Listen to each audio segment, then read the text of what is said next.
paraan para sa atin na ipakita, ipadama natin ang ating pasasalamat at ating pagpapahalaga at pagkilala sa ating mga workers. Ano po? Tinignan ko ang appreciation sa Tagalog. Ano sa Tagalog ang appreciation? Ito po pala ay pagpapahalaga, pasasalamat at pagkilala sa ating mga workers. Ang gagawin natin ngayon ay isa lamang sa mga paraan na po para maipakita natin ang ating pasasalamat. Upang lalo nating maibigay ang tunay at totoong pagpapahalaga, pasasalamat at pagkilala sa kanila, hindi lamang ngayon, kundi sa ating pang-araw-araw na buhay. Kinakailangan nating maunawaan ang mahahalagang katotohanan o mga prinsipyo ayon sa salita ng Diyos upang lalo natin maibigay ang tunay at totoong appreciation natin sa ating mga workers. Ang tema ngayon na pinamagatan kong Love Boldly, na actually binigay ni Pastor ito nung sa Sunrise. Ako din po ang nagsalita sa doon. Siguro narinig ni Pastor, kaya tinext ulit ako. Narinig niya yung message at tumimo sa kanyang puso. Kaya siguro, again, tinext agad ako. Love boldly, the reward of faithful service. Yan po ang tema o ang title ng ating mensahe ngayon.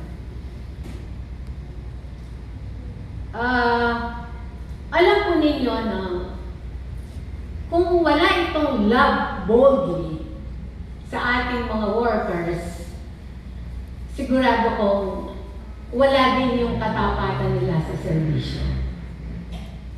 Magkaugnay po ito. Katulad nung kaninang testimony, definitely na-encounter nila ang Panginoon sa kanilang buhay. At once na na-encounter mo ang Diyos sa iyong buhay, tinanggap mo siya bilang Panginoon at tagapagligtas, naranasan mo at naunawaan mo ang kanyang pag-ibig. Amen po ba? Kaya, definitely, pag naranasan mo yung pag-ibig ng Diyos, you can love boldly. Ano po? Ang Galatians 6:9 po ay madalas gamitin bilang pampalakas ng loob sa mga workers. Yan po ang ginagamit nilang teksto. Pag gusto nilang palakasin ng loob ng mga workers. At ito ang isang kailangan ng mga workers, kung paano palakasin sila. No po. Kaya itong teksto na ito, sinasabi, huwag tayong magsawa sa paggawa ng mabuti. Ito ay paalala na ang tapat na paglilingkod ay may gantimpala mula sa Diyos.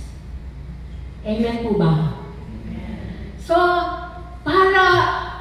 kanina sinabi ko, para lalo natin maibigay yung tunay at totoo na pagkilala, pagpapahalaga at pasasalamat sa ating mga workers, kailangan nating unawain ang kanilang pagkatawa. Amen po ba? Ang kanilang pagkatawa. kanina nabanggit yung teksto ng Efeso chapter 4 verse 11. Gusto kong ulitin po yun dahil medyo isang verse lang na nabanggit ni Pastor, pero basahin ko po yung ilan pa. Sabi dito, at ang iba'y ginawang apostol, ang iba'y propeta, at iba'y evangelista, ang iba'y pastor at guro. Ginawa niya ito upang hiyanda sa paglilingkod ang lahat ng hinirang sa ikauunlad ng kanyang iglesia. Sa gayon, ito po, ito yung magbe-benefit tayong mga miyembro. Sa gayon, tayong lahat ay magkakaisa sa pananampalataya at pagkakilala sa anak ng Diyos.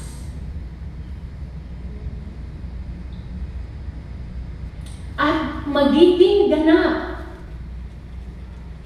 ang ating pagkatao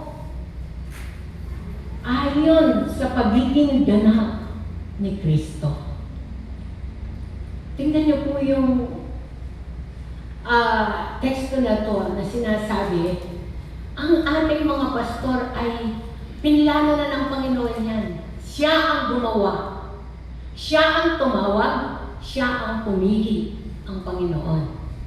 At talagang hinihanda sila. Hindi lang sila isa tatawagin, then afterwards, wala na. Hindi pa sila nagpapastor, inihanda na ng Panginoon yan. Hindi pa sila diakonesa, inihanda na ng Panginoon sila. Kasi may malaki silang gawain o tungkulin na gagampanin sa iglesia ng Panginoon. Amen po ba? Ang mga pastor at diakonesa ay may mataas at banal na pagkatawag sa ministeryo ng Diyos. Tingnan niyo po yun, may mataas at banal na pagkatawag. Hindi lamang ito tungkulin, kundi isang divine calling o pagtawag mula sa Panginoon para maglingkod sa kanyang simbahan o iglesia. Tingnan niyo po ang ginawa ng Diyos sa kanila. Ano po? Meron silang special na calling. Ano po ang kanilang pagkatawag? Pagkatawag bilang tagapastol. Siguro, nauunawaan natin ang pagiging pastol ni Kristo. No po? Ganito rin ang kanilang pagkatawag. Sila rin ay magiging pastol din natin. Pagkatawag bilang katiwala. Pero mo, hindi lang sila magiging pastol, kundi magiging katiwala pa sila. Di ba kung pabigat-bigat, no? Kaya kung hindi ka tinawag o pinili at tiniyanda, palagi ko hindi natin kayang gawin ito. Hindi pwedeng gawin ng ordinaryong tao. Pangatlo, pagkatawag bilang lingkod. Kahit sila ang namumuno, pero ang pagkatawag nila ay isang lingkod. Amen po ba? Hindi sila yung magiging boss, kundi ang kanilang pagiging pamumuno ay may pagpapakumbaba na paglilingkod. At pangapat, pagtawag upang magturo at magpalago.